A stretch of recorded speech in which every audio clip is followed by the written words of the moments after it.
Au fin fond des forêts boréales du Canada, en plein hiver où le silence règne en maître, parfois, on peut entendre un cri glacial briser cette quiétude, un rugissement qui n'a rien d'humain, mais qui n'est pas tout à fait animal non plus. Lorsque les Amérindiens non loin de là l'entendent, ils n'ont qu'un seul mot à la bouche: Wendigo. Le Wendigo fait partie des monstres et démons les plus craints de la mythologie amérindienne. C'est une créature surnaturelle et maléfique qui voit ses origines dans les traditions et le folklore des Amérindiens algonquiens du Canada. Par contre, cela ne veut pas dire que le mythe concernant le Wendigo se limite seulement aux Algonquiens. Au fil du temps, cette légende s'est répandue partout en Amérique du Nord, et plusieurs autres tribus, comme les Ojibwa et les Cris, ont également adopté le mythe du Wendigo. Selon la légende algonquienne, le Wendigo était le résultat d'un chasseur perdu qui, après avoir erré sans fin dans la forêt glaciale, était si affamé qu'il s'est résigné à prendre en proie un autre être humain et de manger sa chair.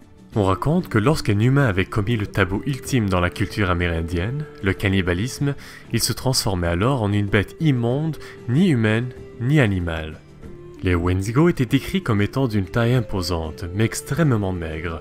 Selon les observations faites par des personnes ayant vu la créature, le Wendigo n'aurait que la peau sur les os et avait 2 trous sombres à la place des yeux. Il avait également le corps à moitié décomposé et arborait selon certains des cornes d'élan attachées sur une tête hideuse.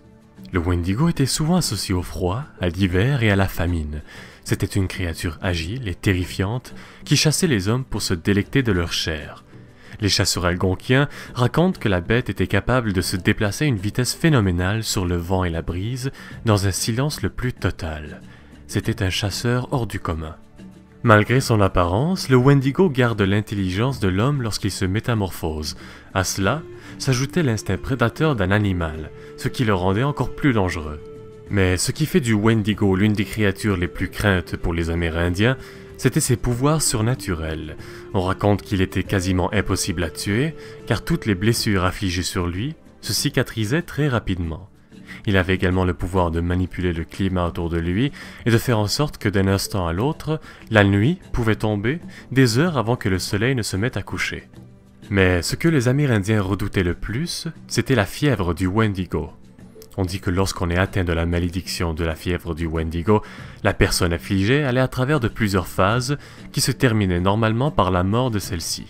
Le premier symptôme était une odeur âcre que seule la personne affectée pouvait sentir.